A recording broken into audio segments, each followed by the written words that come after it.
So before we get into this video, if you guys want to check out my feature film Pasty, you can. It's on Amazon right now. You can also check out the Blu-ray. Check out my link tree down below for all the short films. You can buy them on Gumroad. Pay whatever you want. It helps us make more projects. Also, check out my Rocky Top page. I'm going to be talking about that soon. That's my next big feature. Yeah, I'm very upset that people have not talked about this. Like, this is so good. It's based off Richard Flanagan's novel, Narrow Road to Deep North, which I have not read. I have not read that. But it stars Jacob Elordi, Odessa Young, and Syrian Hines. Is that how you say his name? I'm not exactly sure, but I see him in a lot of stuff. And this is just something it's not being talked about enough. And I will flat out just say right off the bat, just to, maybe keep interest there. It's one of my favorite miniseries. It is one of the best miniseries I've ever seen. And I would even argue that it needs to be a miniseries, but we'll touch on that here in a second. But yeah, it's phenomenal. And the official synopsis is: the Burma Railway in 1943 and across the Pacific during World War II charts the cruelty of war, the tedious of life, and the impossibility of love is seen through the eyes of Australian doctor and prisoner of war. I really just adore this because I'm a really big fan of the director, Justin Kurzel. A lot of the stuff that I've been watching lately has been from him. He is a fantastic director. He's one of those odd directors where he doesn't write his own scripts most of the time, and he doesn't necessarily quote unquote have a style per se. But he does what's best for the film or whatever project he's working on. And that's one thing that I've noticed. Like, I know this might sound a little bit, I hope it doesn't sound a little bit corny, but like anytime I watch something and it's well put together and I'm like, oh wow, this is like everything is where it needs to be, I might be like, hey, did Justin K do this? But probably not, because I'm going to keep up with the guy, so I'm going to know exactly what he's working on. And that's the thing, is you have a lot of directors that are very stylistic, and you can definitely tell that it's their film just by watching it. Sometimes I like that, sometimes I don't. It really just depends, because then you have different source material, different subject matter, and then you have the style that's, kind of being...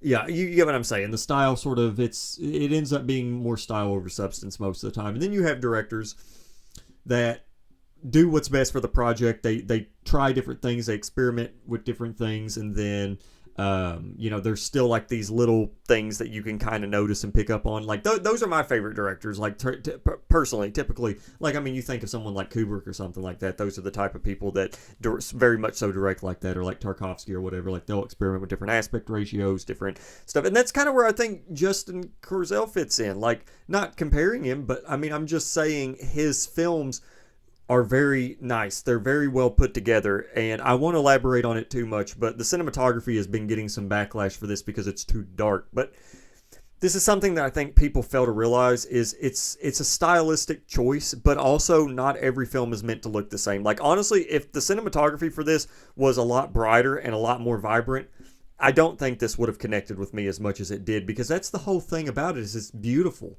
And it's got like these beautiful moments that are just shrouded by this very moody cinematography, and that's kind of the point. It's kind of the point. But it follows three different time periods. You have 1989, which is following Diogo. He is a renowned surgeon, and he's, people look up to him, even though he's not the best guy. But then also you follow to another timeline, which I guess it's three separate stories, and it's two timelines, I guess you could say. But you have that one. Then you have with Jacob Elordi. You have where he's staying with his uncle, and he falls in love with his uncle's young wife, and they have an affair. But then also you have this timeline where he is in this prisoner of war camp. And it's very harrowing stuff. I was very intrigued when they said that episode 4 had, imagery that was kind of inspired by Solo. I can kind of understand it.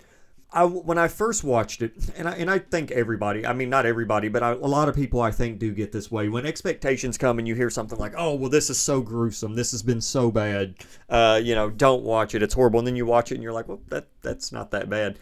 But then, yeah, that's how I felt watching episode 4. I was like, oh, this isn't that bad.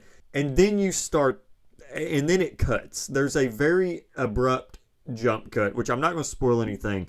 But it shows the passage of time, and it's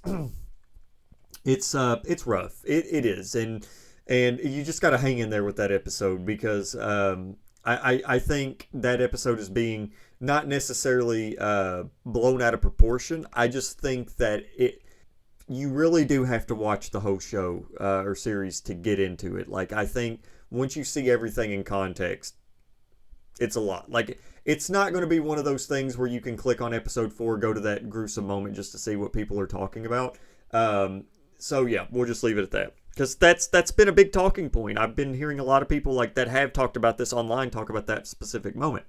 One thing that this does so well, though, is the pacing. I really enjoyed the pacing so much. It does not follow a linear story whatsoever. The only part of this that's linear for the most part is the 80s portion where you're watching an older Diogo, but it goes back and forth kind of between the prisoner of war and him with his aunt. And the way that it's executed, it's beautifully executed, and it's got one of those endings where it's just I did not like the ending in the best possible way. Like, I was just sitting there, jaw dropped. It was a lot. I mean, this is not some show that holds your hand and tries to make you feel good. It's just not.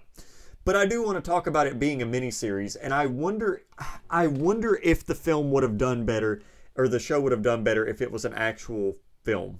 I just seen a teaser for Euphoria. What? I've not seen that yet. Where did that even come from? It just popped up on IMDb. Oops. But I don't even know if this even should have been a miniseries, because they're only 40-something minute episodes, and that's including, the opening titles and the credits. This could have been like a Brutalist length film, like a 3.5 hour long film, and I honestly wouldn't have disagreed with it. I don't think it really would have been a bad thing. I really don't. I think it would have worked as a 3.5 hour long film. Honestly, it might have got a little bit more publicity that way, because I know people complain about runtime, which is just completely ridiculous if you look at box office and runtime. But anyway, we won't get into that. But sometimes having a film that's like 3.5 hours, sometimes that is enough to get people interested. I mean, when I see a film that comes out that's 3 hours, I'm just automatically intrigued just based off the runtime. I know not everybody's like that, but I'm just saying, like, right now, it's from Justin Kurzel. It's got Jacob Elordi in it. It's from Amazon. It's a miniseries, and it's been out for 2 weeks, and it only has 930 reviews on IMDb. Guys, check this out. If you get a chance to watch it, watch it. It's really good. It's actually phenomenal. It's masterful. It's one of my favorite miniseries I've ever seen. I hope Criterion releases this on Blu-ray, because they did it with the Underground Railroad. They did it with trying to think, what's that director's name?